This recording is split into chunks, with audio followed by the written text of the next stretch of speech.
Most people think that fat loss is just calories in, calories out. However, this thinking is why a lot of diets fail. This is because it's not that simple, and sometimes your metabolism works against you. By the end of this video, you will understand how metabolism actually works, why the stubborn fat sometimes feels so hard to lose, and the simple science-backed hacks on how you can actually get results. So let's start with some science. What is actually a metabolism? This is basically how your body uses energy, or in other words, how your body burns calories. And what a lot of people don't realize is that largest part of your metabolism is basically your basal metabolic rate. And this is just you burning calories by doing nothing, by just existing, which is about 70% out of your daily calorie burn. The good news are that you can actually improve your basal metabolic rate, and we will talk about how to do that later in this video. About 15% is non-exercise activity, walking, washing dishes, all the activity that is not an intentional exercise. Then about 10% is burned by your body digesting food, and about just 5% is burned by intentional exercising. Think about it like your monthly budget. You have some basic expenses like rent, bills, food expenses, also have some extra expenses to make your life just a bit better. Gym abonnement, coffee shops. Now let's imagine that all this fantastic budget is based on you earning about 4K a month. But then imagine there are some events happening and now you're earning just 2K a month. Because if your salary cut, you have to cut on your expenses as well. And this is exactly what your body does when you drastically cut your calories. It reduces how much it spends. Because your body simply wants to keep you alive, it will start protecting you by lowering your basal metabolic rate, or how much calories you burn just by doing nothing. And over the weeks, it can really hinder the fat loss. And your body will go into the low power mode, also meaning you feeling tired, less energy and less movement. You cannot just outsmart your hormones like that. When you eat significantly less, your body notices. However, the good news, it can be fixed with a smarter strategy. And this is how you're going to get results.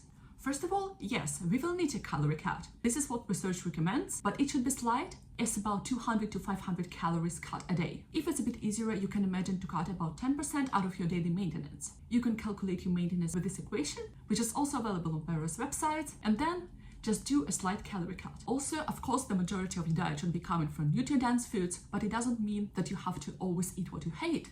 At the same time, a lot of people confuse the healthy eating with eating for fat loss. You can be eating healthy, but your diet may just not be adjusted for the slight calorie cut.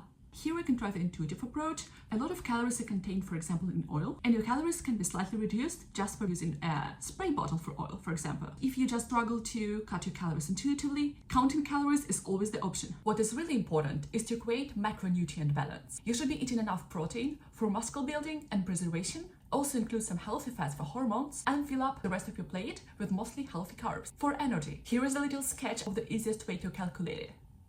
You can just stop and screenshot it. But what about the exercising?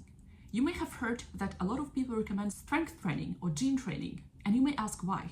This is because strength training is the best way for building muscle, and 1 pound of muscle burns much more calories than 1 pound of fat. Therefore, if you simply increase the muscle mass in your body, it will help to increase your base of burning calories. So in other words, it will improve your metabolism. Also, building muscle is not the same as looking extremely muscular. Most people need to put a lot of effort into looking extremely muscular. However, if you absolutely hate gym training, you can always try home workouts or calisthenic workouts, which is also the excellent way of building muscle. Also, you don't have to work out 6 days a week. About 3-4 sessions a week should be enough. So you also give your muscles enough rest. And you will increase the probability that you will actually stick to this schedule. In this case, consistency will always beat intensity. I used to make this mistake of working out 6 times a week, and then I was wondering, why am I always fatigued?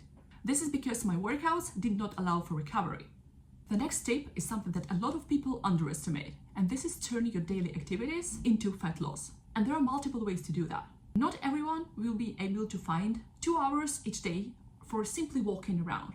But unless you're living in home deliveries, every one of us does some grocery trips. So for example, you could just pass by several stores instead of one, and it will increase your step count. Or you can take stairs instead of elevator, especially if it's just a couple of floors. I think this is something not a lot of people doing. Even though this advice is so popular, just not everyone is doing that. It's just underrated.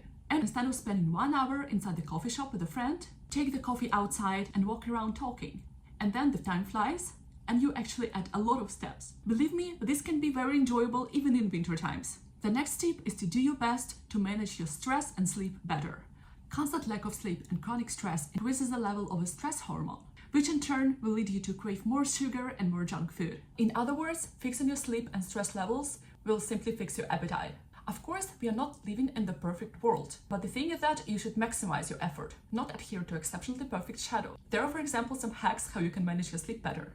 You can make a habit of eating no later than 2 hours before you go to bed. Or you can create a wind down routine that you use just on the work days, for example. And now, what about hydration? I think it depends on a lot of factors. For example, on where you live. However, there are general recommendations about how much water you should be drinking per day. And you can, again, maximize your effort by just having a nice water bottle next to your laptop or on your table at work. Isn't a rocket science. This way, I make sure I'm actually staying hydrated. And what works for me exceptionally is just adding some lemon or lime bites. It instantly improves the flavor of plain water. So, as you can see, even though sometimes it looks like it's very difficult to burn fat, it all comes to smarter strategies rather than constant restrictions. If you found this video useful, hit the like button and I will be making more videos like that. And we see each other in the next one.